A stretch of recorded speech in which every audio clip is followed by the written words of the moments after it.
Historia de la llama que salió del fuego sagrado. Capítulo 1.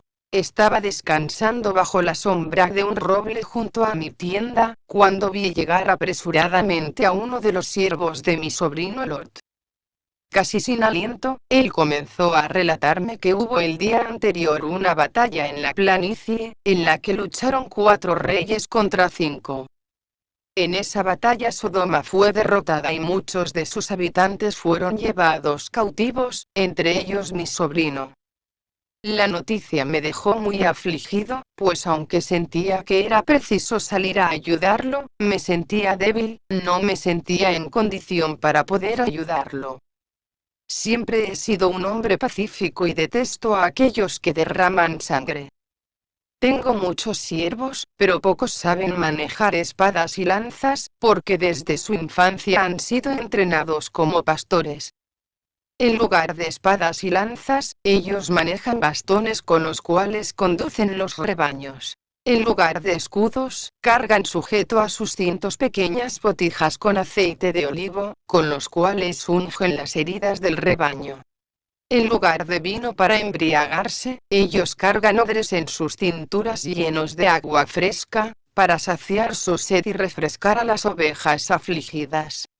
En lugar de trompetas resonantes, ellos soplan en cuernos pequeños, con los cuales dirigen al rebaño hacia el corral. Imaginándome cómo sería un combate entre mis siervos y aquellos ejércitos, comencé a reír.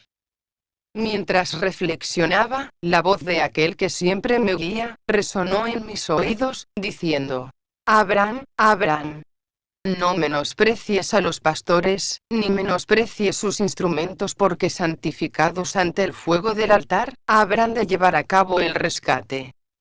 El Eterno comenzó a darme órdenes, haciendo crecer mi esperanza, aún sin saber cómo esa liberación habría de realizarse. El primer paso fue reunir a todos mis pastores, que dejando sus rebaños se dirigieron a reunirse conmigo bajo el roble de Mambré. Eran en total 600 pastores. Ordené que tomaran cada uno una vasija, colocando en ellas aceite de olivo. Después les pedí que tomara cada uno la lana de una oveja, mezclándola con el aceite dentro de las vasijas. Después de estos, Yahvé me ordenó tomar un jasrón grande de barro, llenándolo hasta la mitad con aceite de olivo. Al concluir esta tarea, el Señor me ordenó hacer una larga mecha de lana, enroscando la mitad dentro del aceite y dejando la otra mitad asomada fuera del jarrón. Después, Yahvé me ordenó encender la mecha, con el fuego del altar. Al aproximarme al fuego sagrado, que todavía ardía sobre el sacrificio de la mañana, una pequeña llama saltó hacia la mecha, y poco a poco se fue alimentando con el aceite, hasta convertirse en una llama que podía ser vista desde lejos. Capítulo 2. Cargando el jarrón sobre mis hombros, comencé a caminar rumbo a la planicie, siendo acompañado por mis pastores. Luego comenzaron a acercarse algunos hombres, que al verme con aquel jarrón incandescente en pleno día, comenzaron a decir que yo estaba loco. Al divulgarse lo que estaba aconteciendo, muchos hombres vinieron a mi encuentro, alentándome para que abandonara aquel jarrón. Cuando yo traté de hablar sobre mi misión, ellos concluyeron que de hecho yo estaba loco. Intentaron quitarme el jarrón por la fuerza, pero aferrándome a él, impedí que lo alejaran de mí. Avergonzados, muchos de mis pastores comenzaron a alejarse, algunos regresaron hacia sus tiendas mientras que otros se unieron a aquellos que se reían de mí. Todos me lanzaban miradas de desaprobación, y sintiéndome solo con aquel pesado jasrón sobre los hombros, comencé a angustiarme. Anhelaba encontrar con alguien que pudiera compartir mi experiencia y me acordé de Sara, mi amada esposa. En obediencia a la voz de Yahvé habíamos pasado muchas pruebas, y Sara estaba siempre a mi lado, animándome a proseguir en los momentos más difíciles. Confié en que Sara me traería consuelo y fuerzas para continuar firme para cumplir mi misión. Mientras que avanzaba por el camino pensando en ella, la vi en medio de la multitud. Al dirigirme a ella, me vi sorprendido y desalentado al ver en sus ojos el mismo menosprecio de aquellos que me llamaban loco por conducir en pleno día el jarrón con la llama que se había desprendido del altar. Acordándome de la orden de Yahvé, fui andando solo por el camino. Al ponerme en el lugar de aquellos que me llamaban loco, yo les daba la razón. Normalmente ninguna persona coherente saldría de su casa, llevando en la espalda en pleno día un jarrón encendido, afirmando estar marchando contra los ejércitos de 5 reyes, para liberar a un pariente. Realmente parece ser la manifestación de una gran locura. Aún así, con todas las humillaciones y palabras que hablaban en contra de mí, seguí avanzando rumbo al valle. Toda aquella burla fue disminuyendo, a medida en que me alejaba. Comenzaron a sobrevenir a mi corazón muchas dudas e incertidumbres. Estaba afligido pensando sobre todo lo que había experimentado, desde la reunión de los pastores, hasta ese momento, podría ser demostración de haber perdido la razón. Lleno de dudas, comencé a pensar en abandonar el jarrón al lado del camino, y regresar hacia mi tienda. Esos eran los consejos de algunos de mis pastores y amigos que venían a mi encuentro, aconsejándome que volviera. Decían que yo podría conquistar nuevamente la confianza de los pastores. Decían que sobre el altar había un fuego mucho mayor que aquel que yo cargaba sobre mis hombros. Estaba a punto de regresar, cuando Sara vino a mi encuentro. Ella estaba consternada, pues todo aquel desprecio recaía también sobre ella, al punto de exigirme que abandonara aquel jarrón. Al continuar llevando sobre los hombros aquel jarrón, Sara se enojó, afirmando no entender mi terquedad. Después me dio la espalda y regresó hacia la tienda. Capítulo 3. Angustiado, proseguí rumbo a la planicie, siendo guiado únicamente por la llama, cuyo brillo aumentaba a medida en que las tinieblas se hacían más densas. Comencé entonces a meditar sobre aquella llama que me acompañaba con su brillo y calor. Yo estaba acostumbrado a ver el fuego sagrado entronizado sobre un gran altar de piedras, en medio de las alabanzas de muchos pastores, de los cuales yo era su maestro y sacerdote. En aquellos momentos, yo me vestía con mis mejores mantos, y realizaba el sacrificio, solamente cuando todos mis siervos estaban reunidos a mi alrededor, para que escucharan mis consejos y advertencias. A la hora del sacrificio, yo levantaba hacia el cielo mi espada desenvainada, y con voz fuerte proclamaba la grandeza del Señor de los ejércitos, el Eloa Todopoderoso que domina sobre los cielos y la tierra. Vibrando la espada en el aire delante de mis siervos, representaba a un Eloa severo, que siempre está listo para castigar al transgresor.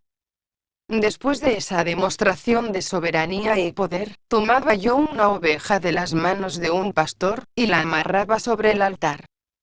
Para que estuviese bien clara la ira divina, pinchaba sobre su cuello severamente, haciéndola perecer. En aquel momento yo descendía del altar, esperando el fuego sagrado que jamás dejó de manifestarse sobre el sacrificio. Yo había aprendido a reverenciar el fuego sagrado, viéndolo como una revelación visible de Yahvé, el gran Ruá invisible. Hasta ese momento, yo lo veía como un fuego único e indivisible. Ahora, al transportar en un humilde jasrón la llama que se había desprendido del altar, mis pensamientos se agitaban con el surgimiento de un nuevo concepto sobre el Creador, el concepto de un Eloa que es capaz de desprenderse de su gloria y su poder, representado por el fuego sagrado, para acompañar al transgresor en su jornada. Arrepentido, me postré delante del jarrón y lloré amargamente. Tenía ahora conciencia de que todo el celo mostrado en el altar, tenía como finalidad la exaltación de mi orgullo, y no la exaltación del amor de aquel que me acompañaba por el camino. Súbitamente, se me grabó en la mente que aquella pequeña llama que se había desprendido del fuego sagrado, era una representación del Mesías, que se desprendería del gran Yahvé, para ser el Eloa con nosotros, y compañero en nuestras jornadas. Al sobrevenirme este pensamiento, la llama parecía haberse alegrado, tornándose más brillante. Con el corazón regocijado, proseguí caminando rumbo al valle, llevando en los hombros el jarro que después de tantos desprecios, me alegraba con esta nueva revelación sobre el carácter del Creador. Momentos difíciles comenzaron a surgir en mi camino, fríos vientos venidos del mar salado comenzaron a arremeterse contra la pequeña llama, procurando apagarla. Yo la auxiliaba con mi cuerpo, caminando muchas veces de lado y otras veces de espalda, pero siempre avanzando. Al apagarse la luz del día, me encontraba muy cerca de la planicie. Comencé a encontrar por el camino muchas ovejas y cabras que eran conducidos por sus pastores. A medida en que avanzaba entre ellas, surgió una gran confusión, porque muchas ovejas y cabras se asustaban al ver el jarrón ardiente, dispersándose por todas partes. Esto hizo que los pastores estuviesen irritados contra mí, por mi presencia en su campo. Sabiendo que no podría permanecer ahí, proseguí de frente rumbo a Sodoma. Mientras que avanzaba, comenzó a suceder algo interesante. Muchas ovejas, tiernas y sumisas, comenzaron a acompañarme. Eran pocas al principio, pero poco a poco su número fue aumentando, hasta que comencé a caminar con dificultad, debido al gran número de ovejas que me seguían. A lo lejos yo podía ver a los pastores, enfurecidos por la pérdida de sus ovejas. Al llegar a la ciudad de Sodoma, la encontré vacía y devastada. Siguiendo a los rastros dejados por los ejércitos y por los cautivos, fui aproximándome cada vez más a mi misión. Al llegar a la campiña de Dan, pude avistar a lo lejos el gran campamento de los soldados, al pie de una colina. Sin prisa, me encaminé hacia allá, conduciendo a mi rebaño.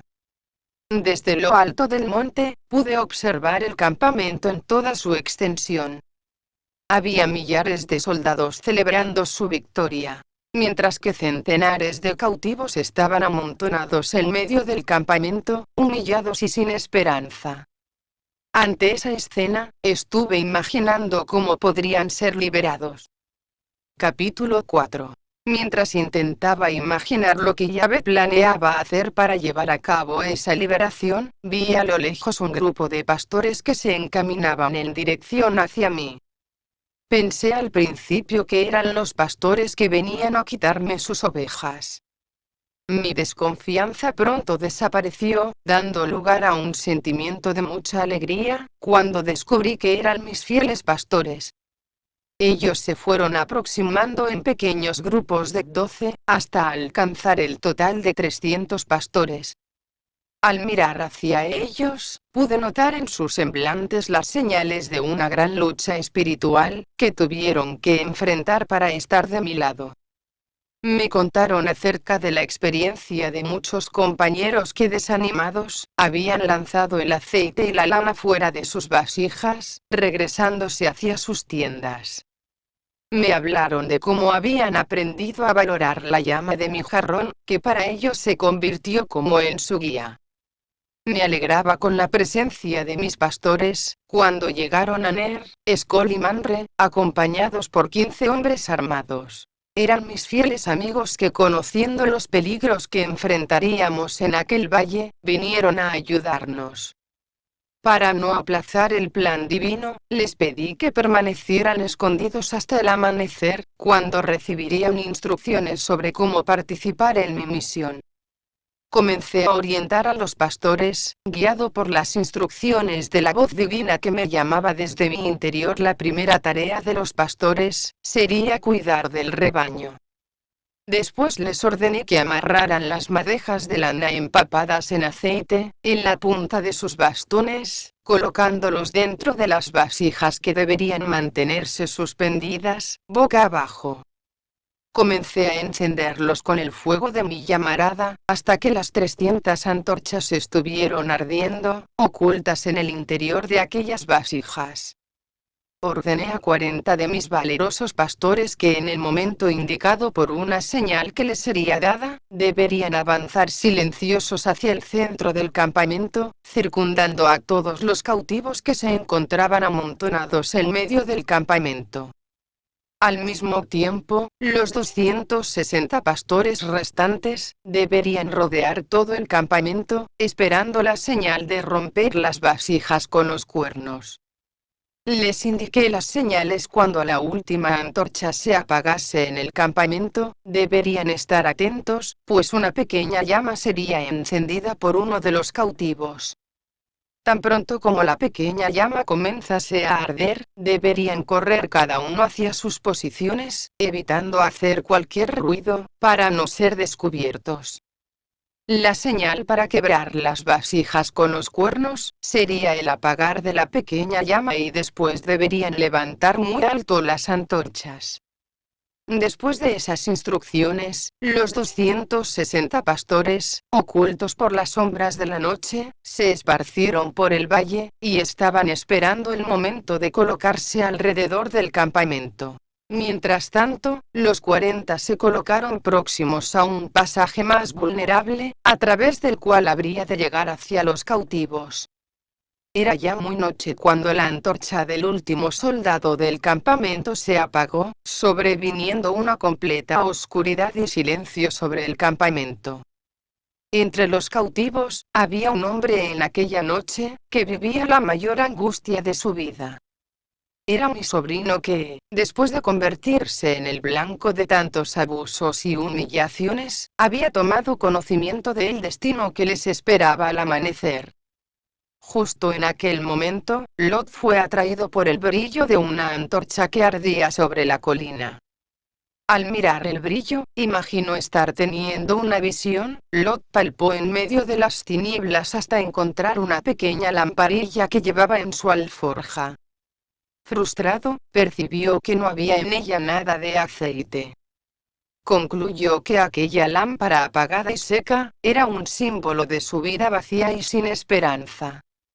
Sin desviar los ojos de la antorcha, en su desesperación, Lot palpó la mecha de su lamparilla, descubriendo que había en ella un residuo de aceite. Curvándose, comenzó a golpear dos piedras, hasta que una chispa saltó hacia la mecha. Sin saberlo, Lot estaba comandando con sus acciones los pasos para su liberación. Los 300 pastores, al ver el tenue brillo, se encaminaron rápidamente hacia sus puestos, y permanecieron aguardando el apagar de la pequeña llama. La pequeña llama de la lamparilla no resistiría por mucho tiempo. Era necesario que se apagara, para dar la señal. Cuando la oscuridad volvió, los 300 pastores arremetieron sus cuernos contra las vasijas que mantenían ocultas las antorchas ardiendo. Un gran ruido, como de caballería en combate, resonó por todas partes, mientras que las antorchas eran levantadas. Los 300 cuernos utilizados hasta entonces para conducir el rebaño, sonaban ahora como trompetas de conquistadores. Todo el campamento se despertó de un solo brinco, y sin saber cómo escapar de tan terrible ataque, que venía desde afuera y desde adentro, los soldados comenzaron a luchar entre ellos, mientras que mis pastores permanecían en sus puestos, haciendo sonar los cuernos. Los cautivos estuvieron muy angustiados al principio, pero poco a poco fueron tomando conciencia de lo que estaba ocurriendo. Al amanecer, se reveló ante nuestros ojos un escenario de completa destrucción. Todo el campamento estaba cubierto por millares de cuerpos atravesados por sus espadas y lanzas. Solamente unos pocos consiguieron huir de aquel escenario de muerte, pero fueron perseguidos por mis 18 aliados, siendo alcanzados en Oba, que está a la izquierda de Damasco. Mientras tanto, los cautivos fueron liberados, y recuperaban todas sus pertenencias que les habían sido arrebatadas por los ejércitos. Capítulo 5. de la cima de la colina, mientras que yo me regocijaba por la alegría de los cautivos, oí la voz de Yahvé hablándome y me dijo: esta liberación que hoy se ha consumado, representa la liberación que he de hacer en los últimos días, salvando a los remanentes de tus hijos, del sitio de numerosas naciones que se aliarán a Gog con el propósito de destruirlos. En aquel día en que rodearen a mi pueblo, mi indignación será muy grande y contenderé contra Gog por medio de la peste y de la sangre, y lluvias abundantes, y grandes rocas de granizo mezclado con fuego y azufre haré caer sobre él, sobre sus tropas y sobre todos los pueblos que estén con él. Así, yo me revelaré, y me daré a conocer a los ojos de muchas naciones. Y sabrán que yo soy el Señor. Sobre la casa de David y sobre los habitantes de Jerusalén derramaré el rúa de gracias y de misericordia. Mirarán en mí a quien traspasaron, y harán lamentación como quien se lamenta por la pérdida de un hijo, y llorarán por mi elegido como quien llora amargamente por una gran pérdida. En aquel día, habrá una fuente de agua viva, abierta para la casa de David y para los habitantes de Jerusalén, para limpiarlos de sus transgresiones y de su impureza. Consciente de la importancia de aquel día, tomé un calendario y miré con sorpresa, pues era Rosh Hashanah, el día de las trompetas. Aquel era el primer día de un año nuevo. 10 días después vendría el Yom Kippur, el día de la purificación de las transgresiones. Y 5 días después, tendría lugar la celebración de Sukkot, la celebración de la cosecha. La llama que para mí se había convertido en una representación del Mesías prometido, se apagó en el momento en que descendí al encuentro de los pastores y de los cautivos que habían sido liberados. Llenos de alegría y de admiración, todos querían saber cómo había podido ser posible tan grande liberación, solamente con esas antorchas y cuernos. Les hablé entonces de la importancia de aquella llama que se había desprendido del fuego del altar, para liberarlos, identificándola como una representación del Mesías. Al ver que todos cargaban en sus cuerpos y mantos la suciedad de la esclavitud, los invité a seguirme hasta el río Jordán, donde todos podrían lavarse, para purificarse de su contaminación. Solamente 3 personas aceptaron la invitación: Lot y sus 2 hijas más pequeñas. Los demás regresaron contaminados hacia sus casas. Antes de partir, el rey de Sodoma vino a mi encuentro, proponiendo darme toda la riqueza que llevaban los ejércitos. Yo rechacé su propuesta, para que nunca jamás alguien pudiera decir que yo me enriquecí con aquel saqueo. Permanecí acampando junto con mis pastores en los márgenes del río Jordán, cerca de Jericó por 12 días. En aquellos días todos se libraron de sus impurezas, dejándolas en las aguas del Jordán. Este era un preparativo especial para la celebración de Sukkot que decidimos conmemorar en Salem. Llenos de alegría, comenzamos a marchar rumbo a la ciudad de Salem, inconsciente de la sorpresa que nos aguardaba. Yo seguía al frente teniendo a mi lado a Lot y sus 2 hijas, y detrás de nosotros venían los 300 pastores, conduciendo el gran rebaño. A medida que avanzábamos, comencé a notar que mi jasrón comenzó a tornarse muy pesado. Al bajarlo, me asombré al descubrir que dentro de él había muchas perlas de variados tamaños y brillos, que se formaron misteriosamente. Al ver a lo lejos la ciudad de Salem, comenzamos a oír los sonidos de una gran celebración. Acordes armoniosos retumbaban por los montes, mientras avanzábamos por el camino. Mi curiosidad por conocer aquella ciudad y a su joven rey era inmensa, pues de boca de muchos ya había oído acerca de su grandeza y fama. Se trataba de un reino diferente de todos los demás, donde los súbditos eran entrenados no en el manejo de arcos y flechas, sino en el dominio de instrumentos musicales. Melquisedec, su rey, regía a todos con un cetro muy especial, un laúd. En mi interior crecía la alegría por estarnos aproximando a la gran ciudad. Vimos una multitud vestida de lino fino, puro y resplandeciente, saliendo a nuestro encuentro. Todos traían instrumentos musicales, mientras cantaban himnos de victoria. Al frente de la multitud venía un joven tocando un laúd, tenía en su cabeza una corona repleta de piedras preciosas, que resplandecían bajo la claridad del sol. Yo tuve la certeza de que aquel era el tan aclamado rey de Salem. En el momento de nuestro encuentro, quedamos admirados con la manera en que nos recibieron. Hablando delante de mí, Melquisedec proclamó: Bendito seas Abraham, siervo de Yahvé el Eloa Altísimo, el Creador de los cielos y la tierra. Bendito sea el Eloa Altísimo, que entregó a tus adversarios en tus manos.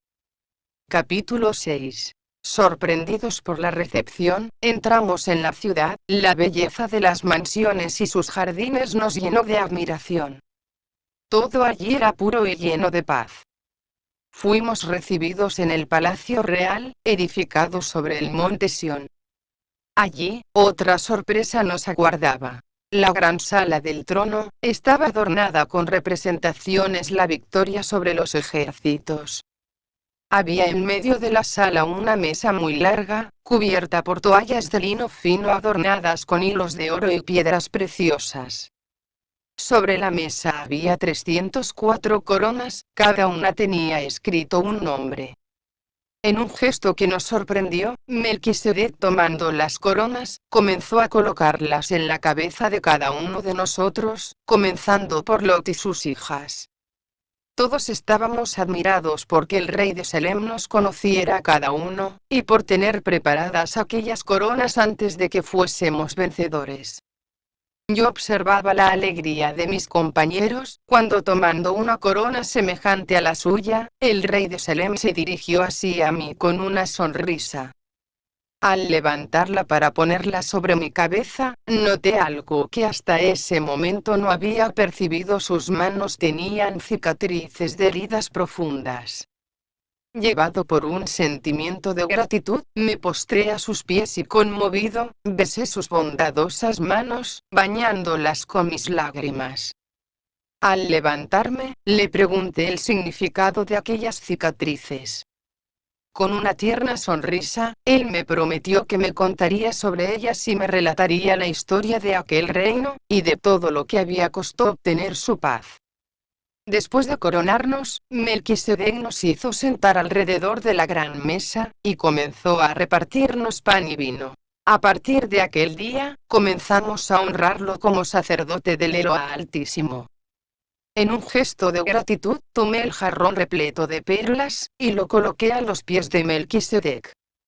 Tomándolo en los brazos, él comenzó a acariciarlo, sin deslumbrarse por el brillo de las perlas. Expresándome su gratitud por aquella ofrenda, me dijo que aceptaría el jarrón, pero que de las perlas, solamente aceptaría el diezmo. Inmediatamente comencé a contar las perlas, separando las más bellas para el rey. Había un total de 1,440 perlas, de las cuales le entregué 144.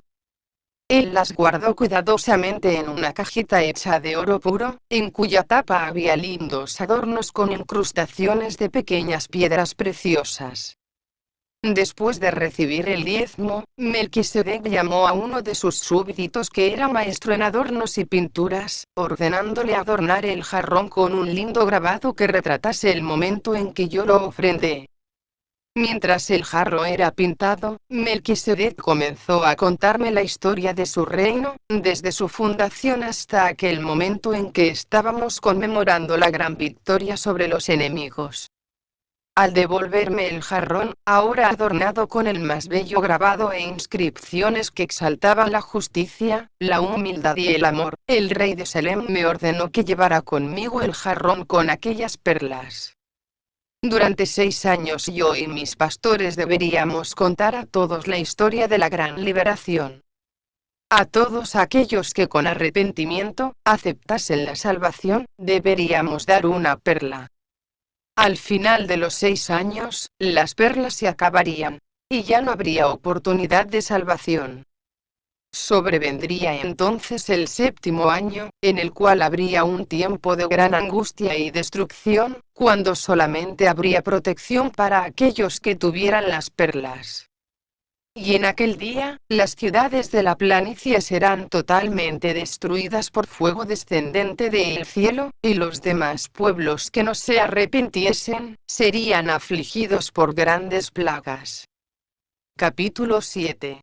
Sobre el triunfo que acabábamos de tener sobre los numerosos ejércitos, Melquisedec, después de repetirme las palabras dichas por el Mesías, me dio una señal que sería importante para aquellos que vivan en el tiempo de la gran tribulación de Israel. Afirmó que multiplicando las 144 perlas del diezmo por el número de columnas de su palacio, conocería el año en que se consumara la liberación de Israel. Movido por la curiosidad, comencé inmediatamente a contar las columnas. Eran 40 columnas de mármol, adornadas con piedras preciosas. El resultado de los cálculos es el año 5760. Melquisedec comenzó a hacer predicciones sobre los grandes acontecimientos que tendrían lugar al finalizar aquel año. Al acercarse el final de los tiempos, todos los esfuerzos humanos en busca de la paz se frustrarán.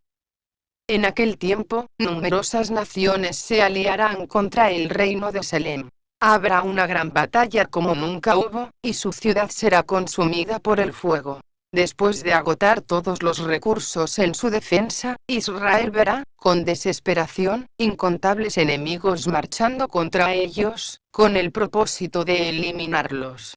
Como Lot en su noche de angustia, ellos verán morir su esperanza, cuando en Rosh Hashanah ha de oírse en medio de las ruinas de Salem, los acordes armoniosos de un laúd tocados por un peregrino de la tribu de Tamire. Su música hará renacer la esperanza de un mundo mejor, donde nación no se levantará contra nación. Donde las lágrimas, el dolor y la muerte no existirán más. Después de consolar a los afligidos con los acordes de su laúd, él tomará el jarrón con los pergaminos de la tumba de David, y lo llevará sobre los hombros. En aquel día, estarán sus pies sobre el monte de los olivos, y al proclamar con voz fuerte la liberación de Israel, habrá un fuerte terremoto que partirá el monte de los olivos por la mitad, surgiendo del oriente hacia el occidente un enorme valle. En aquel día, toda la tierra de Israel será sacudida fuertemente, sobreviniendo una total destrucción para los ejércitos enemigos. Habrá salvación para todos aquellos que con arrepentimiento, se refugiaron bajo las alas del Eterno, lanzando lejos de sí sus armas. Toda la humanidad atemorizada, atestiguará la liberación de los hijos de Israel. En aquel día, muchos pueblos y poderosas naciones se congregarán al lado de Yahvé de los ejércitos. Multitudes de los judíos que estaban dispersos se aproximarán, diciendo: nosotros iremos con ustedes, porque sabemos que el Eterno está de su lado. El Yom Kippur que seguirá después de la liberación, será un día de purificación de las impurezas para todos aquellos que aceptaron la salvación. En aquel día acabará la ceguera de los hijos de Jacob, y mirarán hacia aquel a quien traspasaron, y llorarán amargamente por el ungido como se llora por la pérdida de un hijo. En la celebración de Sukkot será derramado el Ruá de Eloa sobre toda carne. Y sucederá que todo aquel que invoque el nombre de Yahvé, será salvo. En el transcurso de los días de Sukkot, lluvias de bendiciones caerán sobre el valle, haciendo surgir a la vista de todos los pueblos, un paraíso repleto de alegría y paz. En aquel día los elegidos de Eloa comprenderán las leyes de Yahvé. Óigame, ustedes, que procuran la justicia, ustedes que buscan a Yahvé. Yahvé restaurará a Sión, la levantará de su ruina. Él transformará su desierto en un paraíso. En ella habrá gozo y alegría, cánticos de acción de gracias y acordes de música. En aquel día los redimidos mirarán hacia el humilde mensajero que liberó de la caverna el jarrón de Abraham, y cantarán con alegría. Cuán bellos son pies del mensajero que anuncia la paz, del que proclama la misericordia y la salvación, del que dice a Sión: oh Sión, tu Eloá reina. porque Yahvé consoló a su pueblo, él redimió Jerusalén. Yahvé descubrió su brazo a los ojos de todas las naciones, y todos los extremos de la tierra verán la gloria de nuestro Eloah. Durante 6 años, toda la humanidad será iluminada por la más grande revelación del amor y de la justicia de Yahvé, tendrá oportunidad de arrepentirse de sus transgresiones, pidiendo unirse a los hijos de Israel en su camino hacia la purificación y la restauración del reino de la luz. Entonces acontecerá que todos los sobrevivientes de las naciones que marcharon contra Jerusalén, subirán año tras año, a postrarse delante del gran rey, Yahvé de los ejércitos, y para unirse a la celebración de Sucot. Y acontecerá que aquellas familias de la tierra que no suba a celebrar, atraerá contra las plagas con la que Yahvé herirá a las naciones que se levantaron en contra de Israel. En aquellos años de misericordia, sonará por todas partes del mundo el último testimonio de misericordia, en un intento porque todos los transgresores se arrepientan y se unan en una eterna alianza con Yahvé, diciendo: Así dice Yahvé, observen el derecho y practiquen la justicia, porque mi salvación está por llegar y mi juicio no tarda en manifestarse. Bienaventurado el hombre que obre así, y el hombre que en esto se afirme, que guarde el día de reposo y no lo profane y que cuide sus manos de practicar el mal. No diga el extranjero que se acercó a Yahvé el Eterno va a excluirme de su pueblo, ni diga el eunuco yo no seré más que un árbol seco. Pues así dice Yahvé a los eunucos que guardan mi día de reposo y hacen mi voluntad, permaneciendo fieles a mi alianza. He de darles, en mi casa, dentro de mis muros, un lugar y un nombre más precioso del que tendrían como hijos e hijas. He de darles un nombre eterno, que no les será arrebatado. En cuanto a los extranjeros que se entregaren a Yahvé para servirlo, para alabar mi nombre, todos los que se abstienen de profanar el día de reposo y que se mantienen fieles a mi alianza, yo los traeré a mi santo monte y los cubriré de alegría en mi templo. Sus holocaustos y sus sacrificios serán aceptados en mi altar. Mi casa será llamada casa de oración para todos los pueblos. En los últimos 6 años, Samael, el Elohim de los ciegos, a Satán, el gran engañador en un gesto de desesperación, empleará todos sus recursos para impedir la unión de Yahvé con su pueblo. En oposición a la santificación del día de reposo que es la señal de la alianza entre Yahvé y sus escogidos, numerosas religiones, aliadas a gobernantes impíos, impondrán otro día para el culto, impidiendo comprar o vender a aquellos que se mantuvieren fieles a la alianza de Yahvé. En aquellos años de prueba, los elegidos de Eloah sobrevivirán mediante el cuidado de los Malaquim, que los conducirán lejos de las ciudades que serán castigadas por las 7 últimas plagas, que caerán sobre los transgresores al final de los 6 años. En el tiempo final, el Mesías edificará una nueva ciudad, la Nueva Jerusalén, adornándola con las obras de justicia de sus elegidos. La Nueva Jerusalén solamente será revelada al completarse toda la justicia, al final del 7º año, período en que los elegidos de Eloah tendrán que vivir una vida sin transgresiones, pues cualquier acto de rebeldía en aquel tiempo, quedaría sin redención, siendo una gran ofensa para el Creador.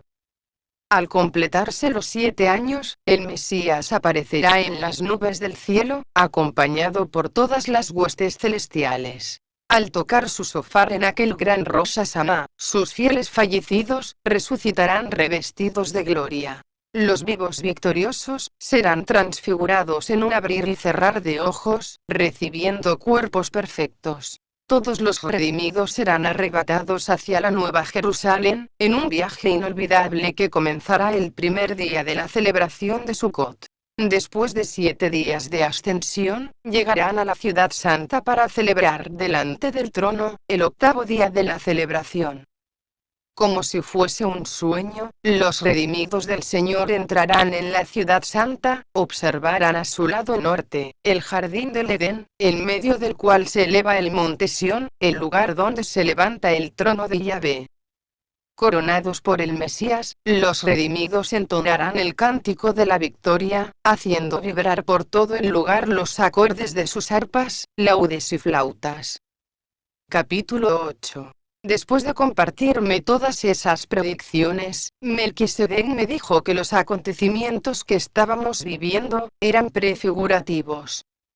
Para que todo se consumara, había todavía acontecimientos importantes.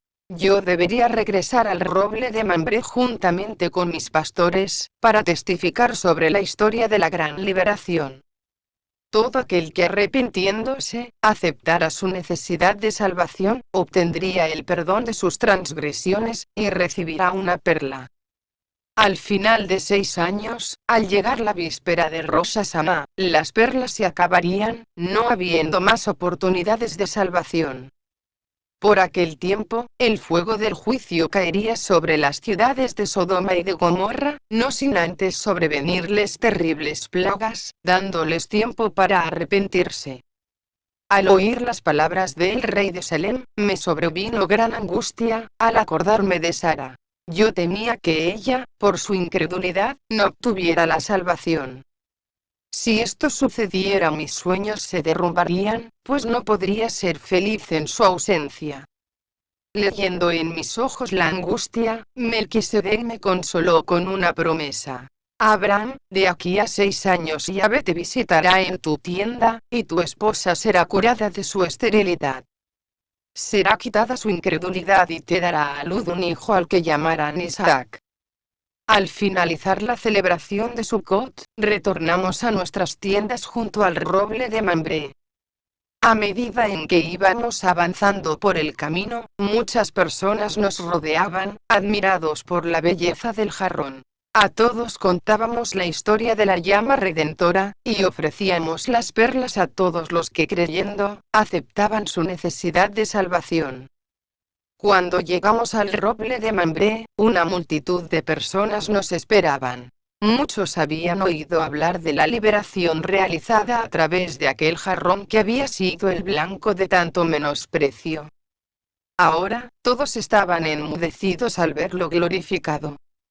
Junto con mis pastores, continuamos proclamando el infinito amor de Yahvé, representado por la llama redentora. El número de aquellos que procuraban obtener las perlas fue aumentando, día tras día. Los días, los meses y los años fueron pasando, y la cantidad de perlas fue disminuyendo. Estábamos viviendo ahora los últimos meses del 6.º año, que era el último de oportunidad. A medida en que los días pasaban, aumentaba en mi corazón la preocupación y la angustia, pues Sara todavía no había tomado su perla, a pesar de mis constantes ruegos. En ese momento de aflicción en que clamaba a Eloa por la salvación de Sara, mi único consuelo eran las últimas palabras Melquisedec, el rey de Salem, asegurándome que al final de los 6 años ella creería. Vivíamos ahora los últimos días del 6.º año. La conciencia de que el tiempo se agotaba, hacía que muchas personas me visitaran por la mañana y por la noche, para obtener una de las perlas. Con el corazón herido por una inexpresable aflicción, yo insistía a mi esposa Sara, procurando convencerla de su necesidad en tomar su perla, porque el tiempo se estaba terminando.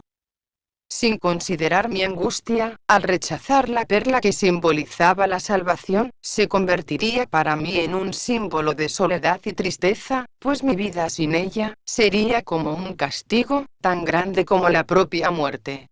Ante mi insistencia, Sara afirmaba que para ella aquella perla no tenía ningún valor.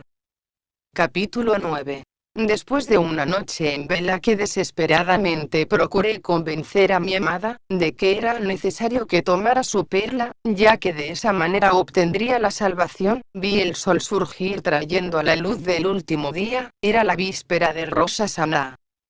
Al mirar dentro del jarrón vi que restaban solamente 3 perlas. Al contemplar su brillo, comencé a imaginar que la más brillante sería para el hijo que se me había prometido, la de brillo intermedio sería la de mi esposa Sara y la última sería para mí. Ese pensamiento me trajo alivio y esperanza. pero al mismo tiempo comencé a preocuparme con la posibilidad de que llegaran alguien, procurando obtener las perlas restantes. Si vinieran yo no podría negárselas. Preocupado permanecí sentado bajo el roble. En el transcurso del día, me sobrevino un gran estremecimiento, cuando vi a lo lejos a 3 peregrinos que caminaban rumbo a mi tienda.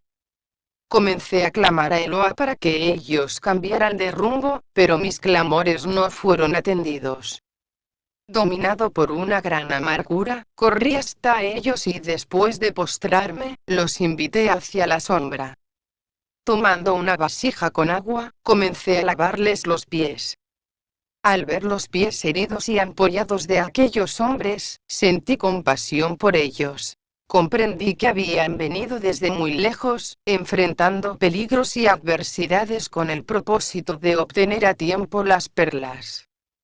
Sentí que ellos merecían mucho más las perlas que yo. Al lavar los pies del tercero, mi corazón, que hasta entonces estaba afligido, se llenó de paz y alegría. Imaginaba en aquel momento cuán terrible habría sido el destino de aquel tercer peregrino, si no se hubiera unido a los otros 2 en aquel viaje. Después de lavarles los pies, comencé a servirles un alimento que fue especialmente preparado para ellos.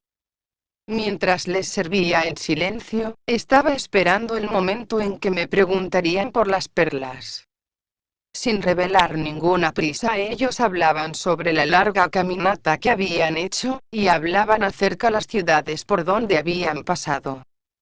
Yo les pregunté si conocían la ciudad de Salem, a lo que ellos me respondieron afirmativamente, agregando que en aquellos 6 años, muchas obras habían sido realizadas en aquella ciudad, en preparación para la celebración de Sukkot, que estaba por realizarse dentro de un año más. Las palabras de aquel peregrino, el más conversador de los 3, comenzaron a traerme misteriosamente un sentimiento de paz. Al mirar hacia sus ojos azules, vi que él se parecía mucho a Melquisedec. Recordaba la última promesa hecha por el rey de Salem, cuando el peregrino me preguntó: Abraham, ¿dónde está Sara tu mujer? Sorprendido, le pregunté: ¿Cómo sabes mi nombre y el nombre de mi esposa? El peregrino me respondió: no solamente sé sus nombres, sino también sé que, de aquí a un año tendrán un hijo que será llamado Isaac. Al oír las palabras del visitante, corrí dentro de la tienda a fin de llamar a mi esposa, para que escuchara las palabras de aquel peregrino. Al verla, el peregrino le preguntó: Sara, ¿por qué te reíste de mis palabras? Asustada, Sara contestó: yo no reí, mi señor. El peregrino le dijo: no digáis que no te reíste, porque yo te vi riendo dentro de la tienda. Consciente de estar delante de alguien especial, que conocía sus pensamientos, Sara le preguntó: ¿quién eres tú, señor? A lo que el peregrino respondió: yo soy la llama que se desprendió del fuego del altar.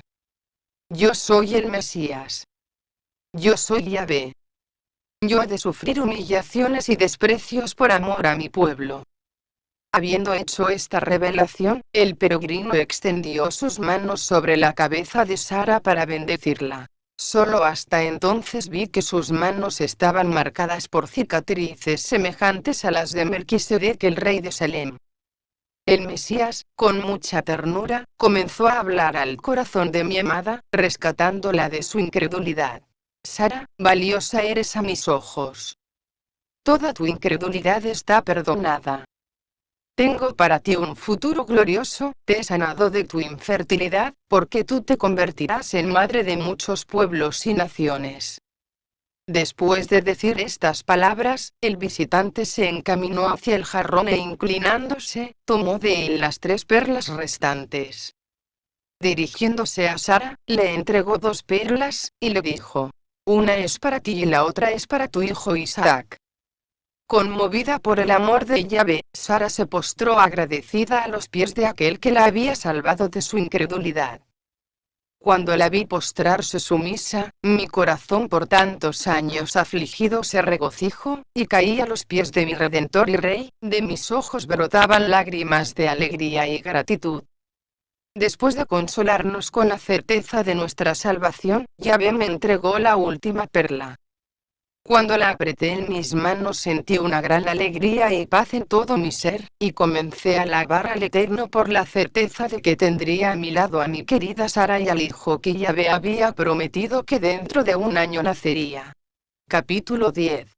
Después de estas cosas, Yahvé se despidió de Sara y me invitó a que lo acompañara hasta la colina que está frente al valle.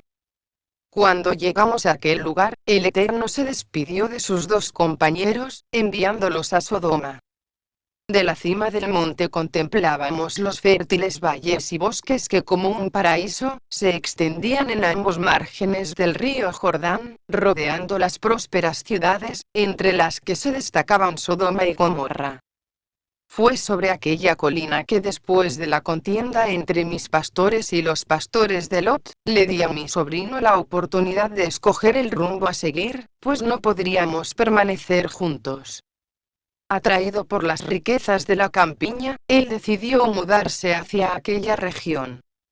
Al mirar a Yahvé que permanecía en silencio desde el momento en que vimos la campiña, me sorprendí al verlo llorando. Le pregunté el motivo de su llanto, y él, sollozando, respondió: Este es para mí un día muy triste, porque por última vez mis ojos podrán posarse sobre este hermoso valle. Lloro por los habitantes de esas ciudades que no saben que sus días llegarán a su fin.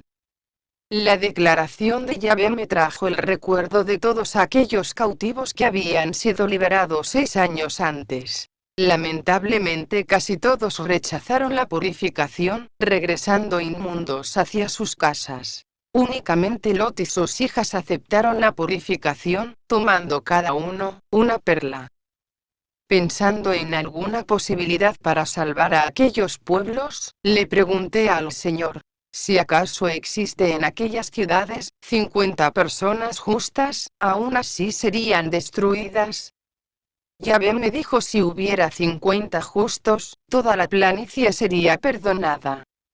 Pregunté nuevamente: ¿y si hubiera ahí 40 justos? Yahvé me contestó: si hubiera allí 40 justos, todas aquellas ciudades serían perdonadas. Pregunté nuevamente: ¿y si hubiera ahí 30 justos? Yahvé me contestó: si hubiera allí 30 justos, todas aquellas ciudades serían perdonadas. Pregunté nuevamente: ¿y si hubiera ahí 20 justos? Yahvé me contestó: si hubiera allí 20 justos, todas aquellas ciudades serían perdonadas. Continué preguntando: ¿y si hubiera allí 10 justos? Yahvé me contestó: si hubiera 10 justos en aquellas ciudades, toda la planicie sería perdonada. Torturado por una inexpresable agonía en su rúa, Yahvé lloraba amargamente, mientras que con voz embargada, pronunciaba un triste lamento. Sodoma y Gomorra, cuántas veces quise reunir a tus hijos, como la gallina junta sus polluelos debajo de sus alas, pero ustedes no aceptaron mi protección, porque es que ustedes cambiaron la luz de mi salvación, por las tinieblas de este reino de muerte.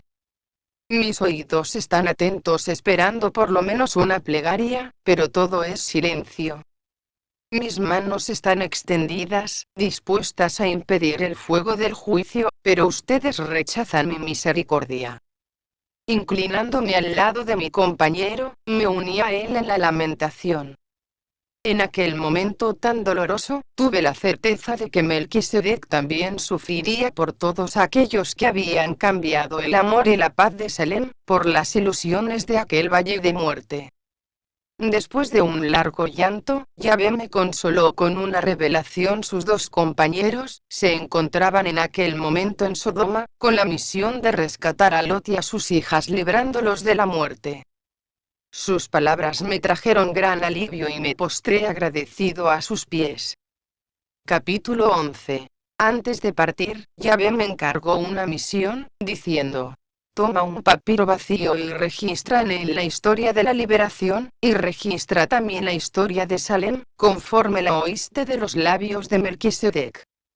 Dentro de un año, tú y todos aquellos que acepten la salvación, deberán subir a Salem para la celebración de Sukkot. En aquel día devolverás al rey de Salem el jarrón, llevando dentro de él como presente, el papiro. En aquella misma tarde, en obediencia a las órdenes de Yahvé, comencé a registrar la historia vivida por mí y por mis pastores, desde el momento en que partí rumbo al valle, llevando sobre la espalda el jarrón encendido. Al día siguiente, el sol ya iba alto, cuando recordé que aquel era el día de la destrucción de Sodoma y Gomorra. Con el corazón acelerado, corrí hacia la colina y me quedé espantado con el escenario que se extendió delante de mis ojos. En lugar de aquel valle fértil, semejante a un paraíso, había un desierto humeante, sin vida alguna. En lugar de las ciudades de Sodoma y Gomorra, había un cráter profundo, hacia donde las aguas del mar salado escurrían. Quebrantado ante esa visión de destrucción, volví a mi tienda con el corazón entristecido. El recuerdo de tantas personas que por haber rechazado la salvación, habían sido consumidas por el fuego, me dejaba profundamente entristecido. Regresé otras veces a la colina, con la esperanza de que todo aquello fuese una pesadilla, pero en lugar del valle solamente conseguía percibir aquel escenario de destrucción.